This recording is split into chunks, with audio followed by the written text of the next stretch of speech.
Con presencia en 13 municipios de nuestro estado, somos la universidad más grande de Coahuila. ¿Qué tal, amigos? Gracias por estar nuevamente con nosotros en este espacio televisivo de la Universidad Autónoma de Coahuila, Contacto Universitario. Hoy transmitiendo desde la Escuela de Ciencias Sociales en la Unidad Saltillo. Quédese con nosotros, iniciamos. Gerardo Carrera es un catedrático de la Facultad de Ciencia, Educación y Humanidades. Él nos habla sobre la obra del maestro Octavio Paz. Estamos en Campo Redondo, en la Facultad de Ciencia, Educación y Humanidades. Estamos en los jardines de lo que es la unidad Campo Redondo, donde se encuentran ubicadas las licenciaturas en Educación y en Letras Españolas. Y estamos hablando de uno de los autores más influyentes de la segunda mitad del siglo XX en México, como lo fue Octavio Paz, quien ahora, 19 de abril, recordemos que es un aniversario luctuoso, ya que hace 20 años se fue de este mundo este gran autor.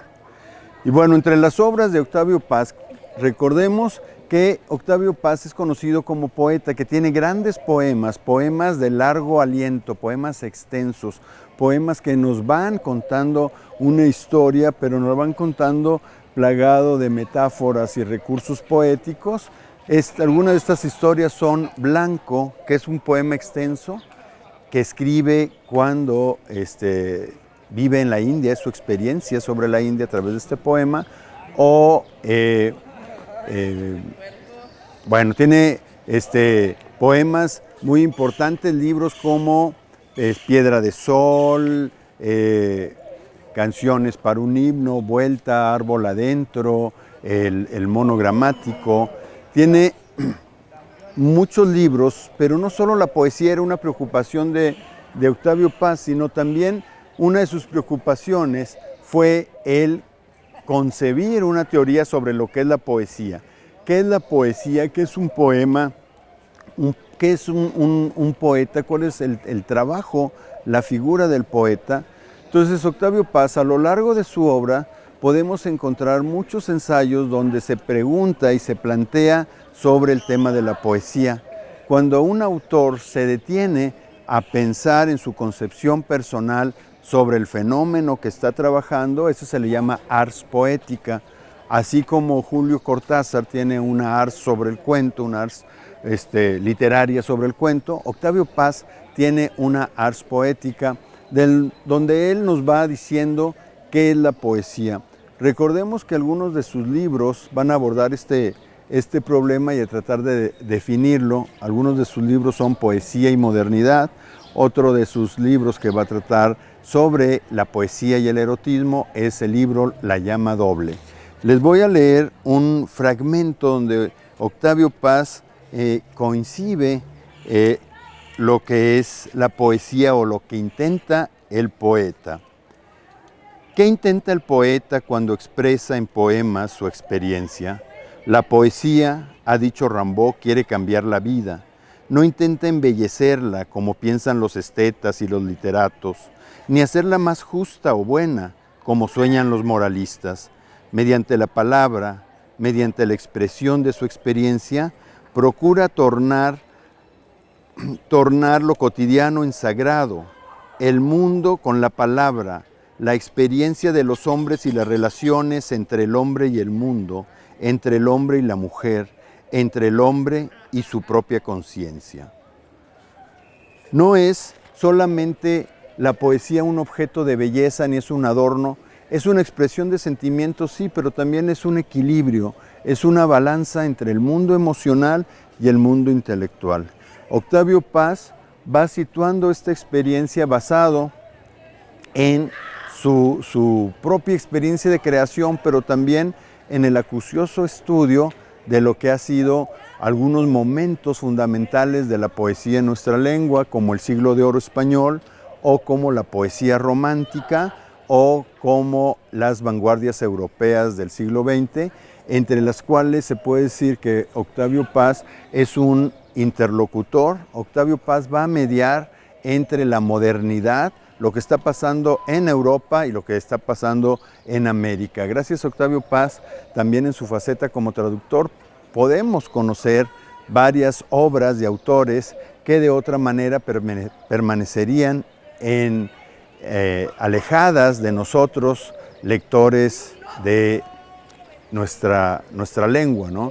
Octavio Paz entra en contacto directo con André Breton, que en ese momento va a ser considerado el líder de un movimiento que fue el surrealismo, un movimiento artístico, que fue el primer movimiento, uno de los movimientos del siglo XX que va a basarse en la escritura automática, que va a alimentarse de los sueños. Octavio Paz también va a brevar de este movimiento, y el mismo André Breton, Octavio Paz es un jovencillo en ese momento, y André Breton le tiene un gran aprecio porque ve ya en él lo que va a ser un futuro gran poeta y gran escritor. En su estadía en la India, Octavio Paz escribe varios libros. Uno de estos libros es el poema Extenso Blanco, que es un poema, una especie de código que se va develando, se va revelando, pero también escribe un libro que se llama El Mono Gramático, que es este libro en su primera edición de Seix Barral. Este es un libro de 1970. Entonces Octavio Paz pone también en contacto el Oriente y el Occidente, la cultura de Oriente, la cultura de Occidente, a través de algunas de sus obras.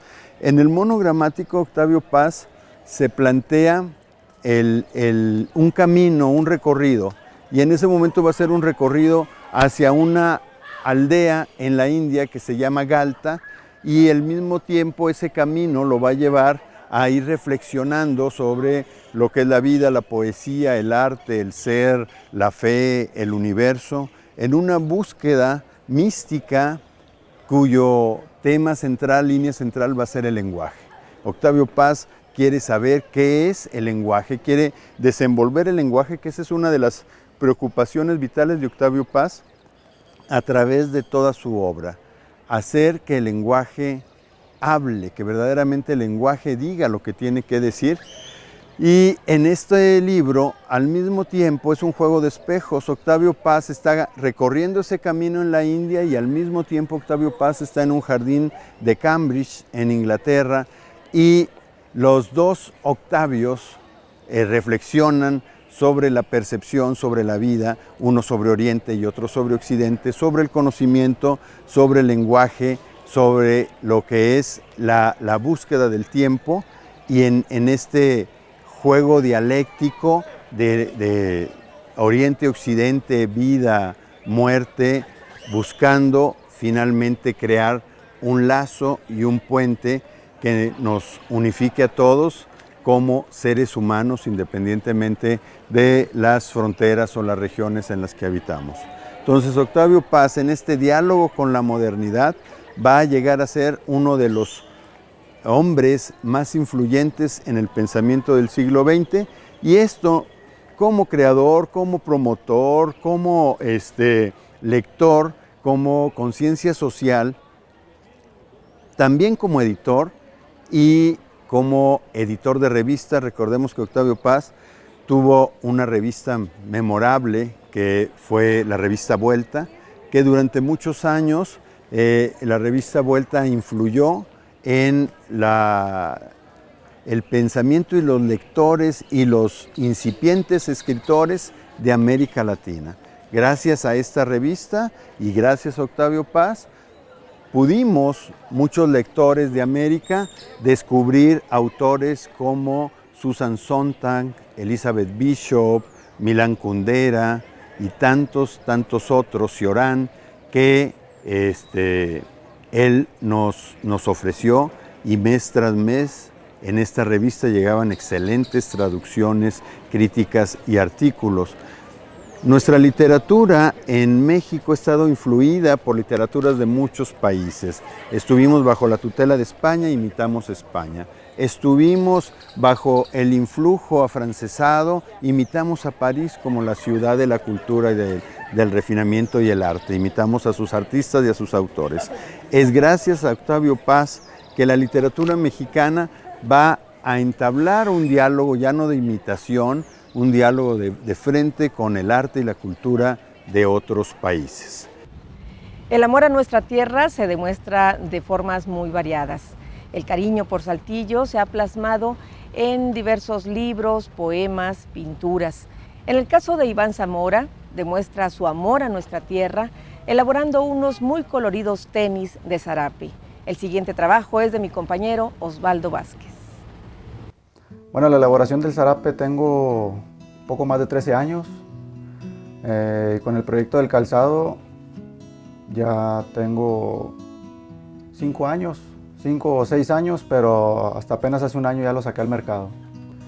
Bueno, por decir, inicié haciendo pues carteras, algunos cintos, unas bolsas que a veces pues no me da el tiempo, ¿verdad? O me lleva mucho tiempo hacer la elaboración. Entonces el último que estuve haciendo son las carteras, pero ahorita con este proyecto del calzado pues me lleva más tiempo y realmente pues he visto en la gente una aceptación, ¿verdad? Y ahorita estoy más enfocado a lo que es el calzado. Lo del calzado fue una idea que se me vino, dije pues como a veces vamos por parte del trabajo a las escuelas a dar algunas pláticas para ver si se despierta el interés en la juventud, para poder ingresar a la escuela a aprender este oficio de la elaboración de zarapes. Entonces mucha gente decía, bueno, muchos jóvenes decían, no, pues qué uso se le puede dar. Entonces, pues dije, bueno, pues vamos a ver cómo se puede innovar de esta manera. Y siempre pensé en un calzado, dije, pues cómo se vería, pero como realmente en ese entonces no tenía pues el conocimiento adecuado, entonces me di a la tarea de buscar a las personas indicadas que me pudieran, más que nada, plasmar la idea en el calzado y ya después alguien que me capacitara. Entonces fue esa principalmente pues la idea, ¿verdad? Y más que nada también que la gente lo pueda utilizar, ¿verdad? Más cotidianamente, no solamente tener la prenda del zarape ahí como un adorno, ¿verdad? Como normalmente se ha hecho. Bueno, la tela es el mismo proceso que como se hace un zarape, ¿verdad? Solamente que aquí pues se corta la tela, ¿verdad? Para dar esa medida que lleva cada medida del calzado. Entonces ya lo primordial es pues poner la figura central, el diamante, el diseño, pues para que la gente sepa que es algo muy característico aquí de la ciudad de Saltillo. Bueno, tengo una página en el Facebook, ahí por si me contactan, a veces me hablan por teléfono, les mando las imágenes y ya por decir el cliente me envía la imagen, ya por si me dice, ¿le puedes cambiar los colores, esto y el otro? Le digo, no, pues excelente. Y pues ya el pedido se tarda aproximadamente de 2 a 3 semanas. Bueno, pues es que lo que hago yo es 100% artesanal, ¿verdad? O sea, es un producto que en este momento en ningún lugar podrían encontrar, ¿verdad? O sea, pues sí, como me dices, son piezas únicas las que estoy haciendo. No, pues mi inspiración más que nada es, bueno, primeramente mi familia, salir adelante con este proyecto que realmente me interesa mucho. Aparte, me apasiona cuando lo hago realmente. Soy muy apasionado en esto que hago, pues ha sido mi medio de ingreso en los últimos 9 años. Entonces mi inspiración es llegar a que la gente lo conozca. Aquí en Saltillo, en Coahuila, pues en todo el estado. Sería un orgullo muy satisfactorio para mí que ver a las personas con el calzado que yo elaboro puesto. Bueno, futuro, pues pienso por decir, tener mi taller ya pues más amplio, ¿verdad? Más grande, tener todo el equipo necesario y posteriormente un local, ¿verdad? Un local ya establecido para que la gente pueda acudir y lógico pues tener pues más calzado ya en exhibición para que la gente llegue, se lo pruebe y pues se lo lleve si es de su agrado.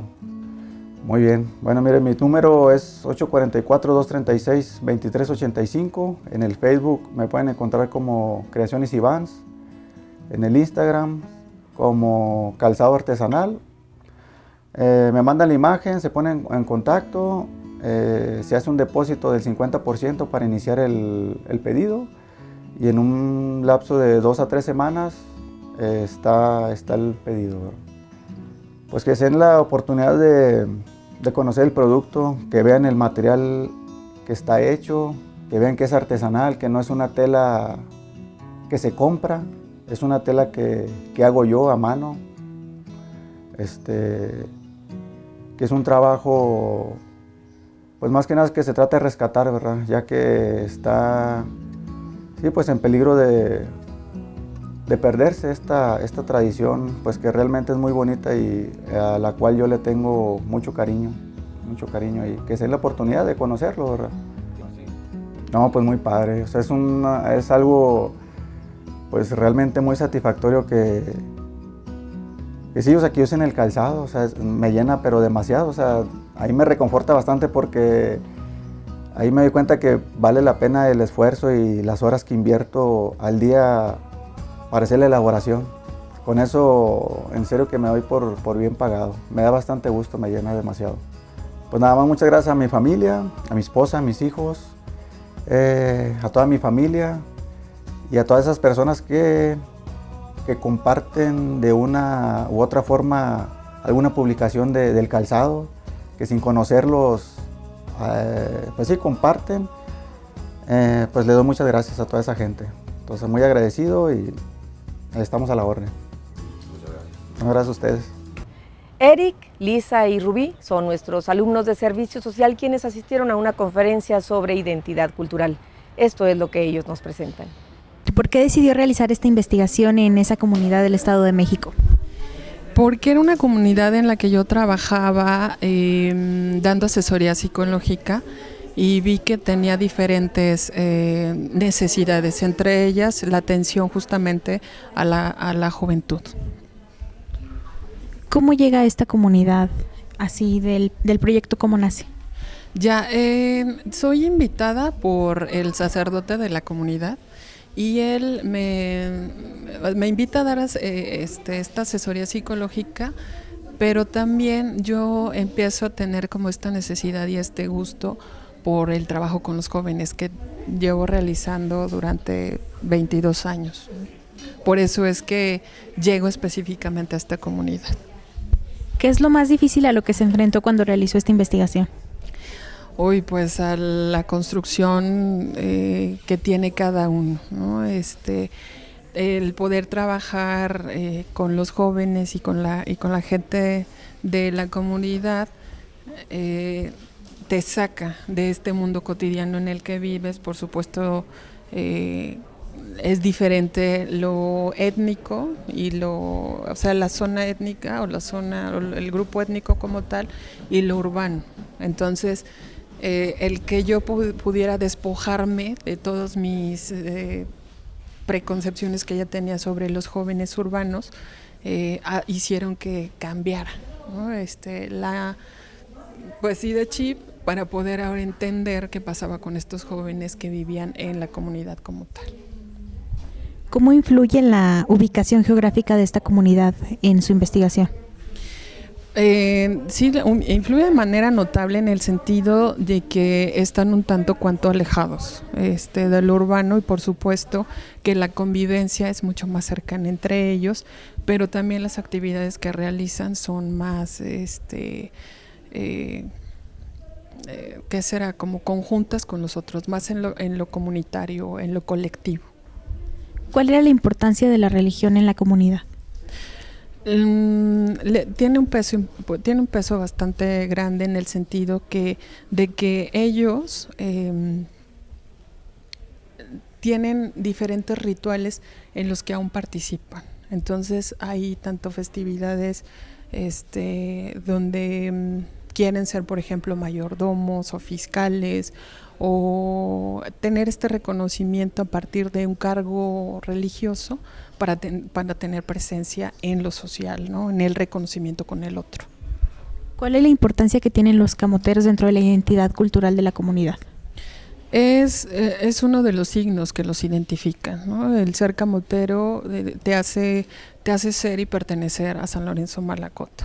El poder trabajar en esto también los hace, por ejemplo, ser sus propios patrones, dicen ellos, y tener sus propios horarios. Entonces, el ser camotero para ellos como hombres es un signo también pues de ser varón, digamos, ¿no? Porque te puedes proveer a partir de la comercialización de los camotes.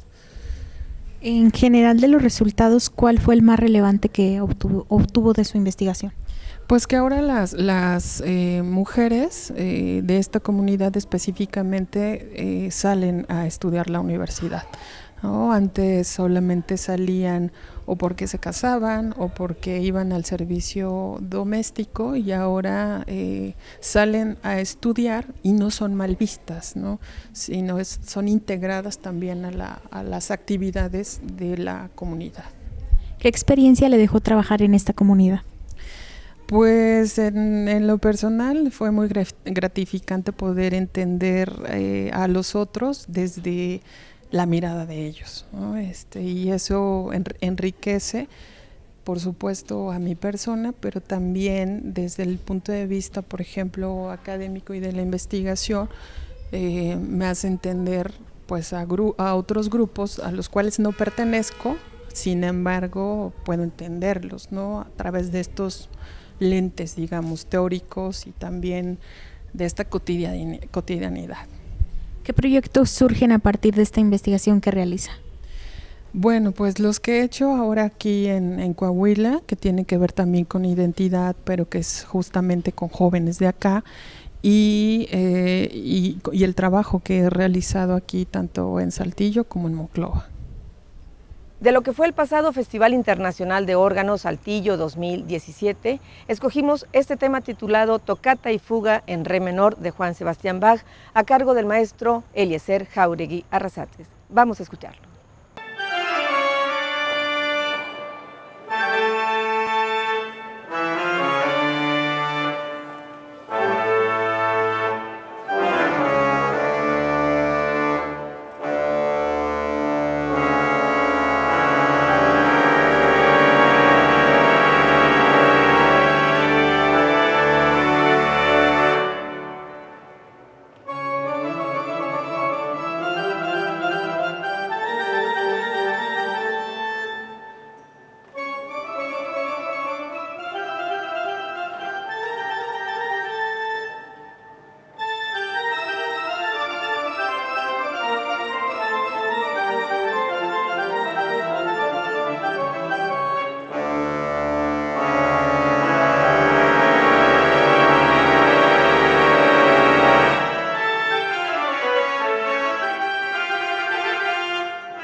La campaña Saca la Lengua se llevó a cabo en la Facultad de Odontología de la Unidad Saltillo, con el fin de prevenir el cáncer oral. A continuación, les presentamos una entrevista con la doctora Alicia Rumayor, quien nos habla acerca del propósito de esta campaña. Buenos días. Inició ayer esta campaña que titularon Saca la Lengua. Quisiéramos que nos dijera en qué consiste. Pues sí, ayer empezamos. La idea, el objetivo principal de esta campaña es la difusión, la detección temprana y la prevención de esta entidad maligna que aparece en la boca, que es el cáncer oral, ¿verdad? Es una entidad que principalmente es causada por el consumo de tabaco crónico y el alcohol. Los dos juntos hacen una sinergia, ¿verdad? Como que se une y el efecto de riesgo es mayor cuando se une el tabaco. Crónico es alrededor de una cajetilla diaria, ¿verdad? O más, pero inclusive aunque se fumen pocos cigarros, con el tiempo es un efecto acumulativo. Entonces con el tiempo el riesgo aumenta si no se deja este hábito. Alrededor del 1% de los tipos de cáncer es el cáncer oral, ¿verdad? No es muy común, pero sí hemos visto algunos casos aquí en Saltillo. A mí me ha tocado en mi consulta particular alrededor de 2 casos por año. Entonces, como quiera, sí hay pacientes, ¿verdad? Nosotros sabemos que sí está por ahí esta lesión, nada más que no acuden a tiempo, ¿verdad? Se deja avanzar. ¿Por qué? Porque principalmente no da síntomas al inicio, no duele, nada más es ahí algún cambio de color, que ahorita podemos hablar de las señales, ¿verdad? Entonces, como no da síntomas, al paciente no le duele, entonces el paciente no acude a consulta hasta que ya está en etapas avanzadas. Entonces, a pesar de que no es tan común, ¿verdad? Sí queremos prevenirlo, que llegue a estas etapas avanzadas. Por eso es la idea de difundirlo, ¿verdad? Mucha gente, ayer veíamos en los pacientes que venían, no saben que existe un tipo de cáncer en la boca. Ellos piensan, pues nada más cáncer de mama, cáncer cervicuterino, cáncer de próstata, ¿verdad? Lo que más se conoce, pero no saben que puede existir un cáncer de la boca. El tabaco es más asociado con otros tipos de cáncer, ¿verdad? No nos acordamos de la boca, pero sí, de hecho, más del 90% de los casos que vemos de cáncer de boca son debidos al cigarro, o sea, pacientes fumadores crónicos. Ayer estuvimos 3 horas, ¿verdad? De 10 de la mañana a 1 de la tarde, vimos alrededor de 30 pacientes que acudieron a revisarse. Bueno, afortunadamente no detectamos ningún tipo de lesión maligna, ¿verdad? De la que estamos viendo en esta campaña. Detectamos otro tipo de lesiones más comunes que también estamos registrando y se está canalizando a los pacientes, pero cáncer oral no detectamos ninguno, fueron 30 personas. Lo que se hace son 3 partes, ¿verdad? Primero es explicarle al paciente qué es el cáncer oral, de dónde se origina, por qué se origina, los factores de riesgo principales, que como ya comentamos es el consumo de tabaco crónico y consumo de alcohol. Principalmente se ha visto que afecta a hombres, ¿verdad? Hombres alrededor de 40, 50 años hacia arriba, es el grupo de riesgo, fumadores, ¿verdad? Pero hemos visto ahorita un cambio, que ya hemos visto algunos pacientes jóvenes que no fuman, que son deportistas y que aparecen con lesiones en la lengua de este tipo. Entonces hay un grupo que no se sabe la causa, se comentan pues mutaciones, ¿verdad? Se está aún analizando las causas de este otro grupo que no sabemos por qué aparece, pero que aparecen pacientes jóvenes. Entonces ahorita ya la invitación es para todas las personas, no solo para hombres fumadores, sino que todos los que quieran venir a revisarse, ¿verdad? En cuanto a esto, pues es la prevención. Se recomienda normalmente 2 visitas al odontólogo por año. El odontólogo es el más indicado para detectar este tipo de lesiones, ¿verdad? Porque está viendo la boca todo el tiempo.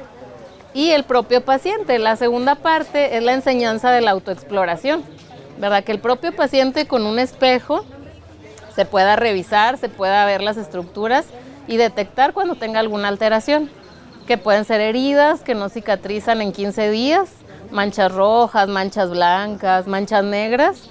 Si no sabe qué es, ¿verdad? Pero ve que es algo que no tenía antes, tiene que acudir a revisarse y ya nosotros le indicaremos si tiene que hacerse biopsia, si no, y ya se va canalizando, ¿verdad? Después se hace la revisión, es una revisión rápida dirigida principalmente a las mucosas, ¿verdad? No tanto a los dientes. Y al final pues ya se canaliza, ¿verdad? En caso de que se llegue a detectar alguna lesión. Tenemos alumnos de 5º semestre, pero sí han estado participando principalmente en los semestres más avanzados, ¿verdad? De 5º hasta 10º semestre alrededor de 10 voluntarios, 10 alumnos voluntarios por día nos están apoyando aquí en las actividades. Invitarlos, ¿verdad?, que acudan, si detectan alguna alteración en su boca, no lo dejen pasar aunque no les duela, y es mejor revisarse, ¿verdad?, y checar si puede ser algo malo o no, ¿verdad? No queremos asustar, pero pues lo mejor es checarse. Ya nosotros les indicaremos, ¿verdad?, si no se trata de nada de preocupación o si hay que seguir por ahí algún camino, y la recomendación es pues dejar el consumo de tabaco, disminuir el consumo de alcohol. La exposición solar también nos provoca cáncer en el labio, sobre todo el labio inferior. También usar protector solar en el labio, ¿verdad? Y las revisiones con el odontólogo, periódicas, cada 6 meses para que todo esté bien. Amigos, el próximo 16 de mayo se celebra el 101 aniversario del nacimiento del gran escritor mexicano Juan Rulfo.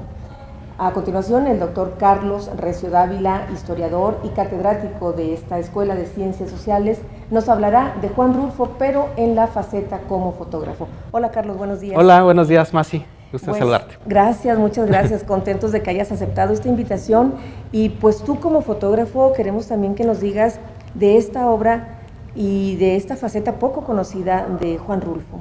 Sí, realmente pues fue una sorpresa para mí en el año 2001 más o menos, que vi un libro en Francia cuando estudiaba el doctorado que era sobre las fotografías de Juan Rulfo. Es algo que no estaba muy generalmente conocido, y la gran sorpresa es que yo encontré pues quizá una serie de influencias que no sé si él las tuvo o no, de algunos fotógrafos de Estados Unidos y Europa, porque en esa época yo estudiaba la fotografía también.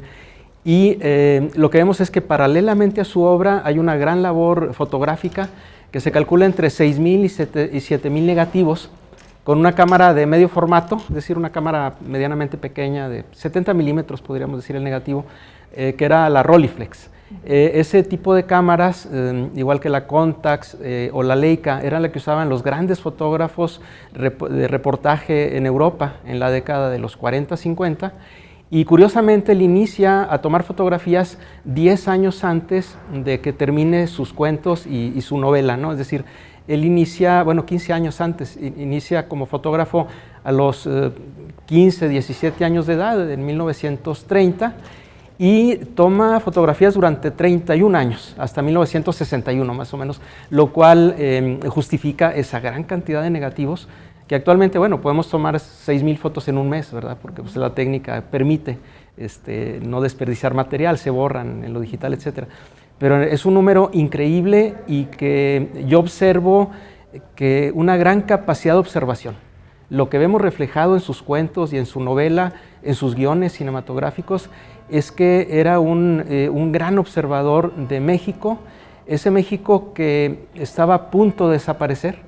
Y aquí recuerdo un poco las imágenes de Cartier-Bresson, el fotógrafo francés, que llega también en los años 30 a México y toma ese México rural que está en proceso de desaparición, porque pues ya viene un poco la cercanía del milagro mexicano, ¿no? Estamos en la época previa, varios años antes, donde México se va a industrializar, etc. Entonces es una visión formidable de un México que prácticamente no existe o ha sido muy diluido ya en los tiempos actuales de la globalización, y que es una muestra pues de un mexicano que tenía esa gran capacidad no solo de ver, de mirar, de observar, sino también de una capacidad geométrica de abstraer esa realidad, esas líneas y formas, como lo vemos en las pirámides, en una barda de adobe que tiene, en una imagen muy simpática de un muro que tiene unas ventanas, ya las perforaciones sobre el muro, y que parece un rostro, incluso un contrafuerte parece una nariz. Y eso me recordó, de hecho, las fotos de Edward Weston, que cuando llega a México toma también figuras de pimientos, de coles que parecen figuras femeninas. Entonces, Juan Rulfo quizá no tenía la influencia de Weston, que estuvo pocos años antes, porque la fotografía no se difundía, digamos, a gran escala, pero sí vemos esa, yo podría decir, semejanza o sobre todo paralelismo, ¿no? Cartier-Bresson, Weston, también con Hugo Breme, esos paisajes increíbles de México, que también lo vemos en las imágenes de Gabriel Figueroa en el cine mexicano, donde los personajes están subsumidos al paisaje, es decir, se ve un burro, una mula con gente arriba, y lo que importa más que la gente, que es como un accesorio, aparentemente es el paisaje inmenso, ¿verdad? Los llanos de Jalisco, etc. Entonces vemos una serie de figuras que coinciden con la misma época y con el mismo tipo de imágenes, ¿no?, de Juan Rulfo. Y por otro lado, bueno, lo que podríamos llamar un poco la fotografía costumbrista, ¿no?, los tlachiqueros, los mecapales, ¿no?, la gente que carga pues cosas de despensas, etcétera. Y pues es un México que, visto a través de sus ojos, yo diría que pues puede ser paralelo a su obra escrita. Claro. Ahora, Carlos, ¿hay interés por parte de los historiadores de dar a conocer estas fotografías de Juan Rulfo? ¿Se ha montado por lo menos alguna exposición de él? Sí, sí, bueno, yo en Francia hubo una exposición en París justamente en el contexto de la presentación de su libro. En España yo he sabido al menos de 2, y aquí en México también ha habido algunas exposiciones, sobre todo recientemente. Muchas veces los fotógrafos son descubiertos primero en el extranjero. Y no obstante, Juan Rulfo publicó entre los años 30 y 40 algunas imágenes en revistas ilustradas mexicanas. Lamentablemente el proceso de edición en esa época era muy básico, es decir, se notaba mucho el grano, las imágenes desmerecían mucho en relación a la calidad de la fotografía original, pero sí ha sido valorado como fotógrafo, más bien yo diría redescubierto a partir del año 2000 fundamentalmente. Muy bien. Carlos, pues nuevamente te agradecemos esta participación en nuestro programa. Gracias. Y pues sabemos que siempre es interesante platicar contigo porque Muchas tienes gracias. bastante que decir de muchos temas. Sí, de y nuestra en historia. particular la fotografía que me apasiona, siempre es algo Muy bien. en lo que he entrado. Muchas gracias, Carlos. Gracias. Amigos, nosotros continuamos en Contacto Universitario.